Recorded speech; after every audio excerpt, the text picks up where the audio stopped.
When you think of the Boise State defense, a lot of people think of the D-line. The Bronco football program has a history of churning out NFL-caliber defensive linemen, including 2 last season, Ricky Chongachu and DeMarcus Lawrence. I don't know that we have a DeMarcus yet. This time next year, if somebody has drafted him in the 2nd round, then, well, we did have a DeMarcus. The spotlight will shine brightest this season on senior Bo Martin, who's taking over at Lawrence's end position. He does have some big shoes to fill. You know, there's been a lot of great players here. DeMarcus is DeMarcus, and you can't really compare him. Just like Shea left and someone else stepped in, and Bo's going to do a good job. I have my own body type and my own gifts, and so I want to try to utilize those. But there's things I can learn from DeMarcus. He's a weight room guy. He's a nutrition guy. He eats right. He takes care of his body. He sleeps. He does all the things that you need to do to prepare yourself to play. You know, I got a lot of respect for Bo, and Bo knows what I want, and he's working his butt off to get better every day. Junior college transfer Rondell McNair will provide depth behind Martin.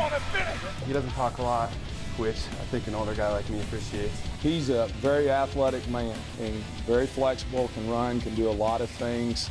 You know, he's one of those guys I think can help us outside and inside at some point. Opposite Bo, 2 true sophomores are impressing at stud, Gabe Perez and Kamale Correa. You already know the drill. Those 3 right there are our best 3 players at those 2 positions. D-line coach Steve Caldwell intends to rotate Correa and Perez over to end as well. Meanwhile, the middle of the line will be clogged up by senior tackles Tyler Horn and Armand Nance. Horn, who used to play outside, gained 15 pounds this summer to better suit the 3 technique. At first it was a little different, but now that this is my 2nd year playing it, and kind of just embrace the role. Nance put on weight during the spring, but has since lost it, and Caldwell says that'll help Armand be more consistent. When he gets a little tired, you know, carrying that much weight, he's got to still be able to step up in there and play with the kind of intensity we want him to. Depth in the interior will come from JUCO transfer Antoine Turner, redshirt sophomore Sam McCaskill, and the currently banged up Justin Tamatuia.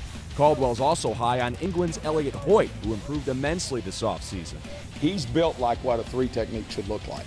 You know, now we got to get him in there playing like that. From what I've seen this summer, they're developing as far as physically to be able to go out there and do what you need them to do. Now it's a matter of going out there and doing it. We got to be physical and we got to be dominant to have a good defense, and that's kind of just bottom line.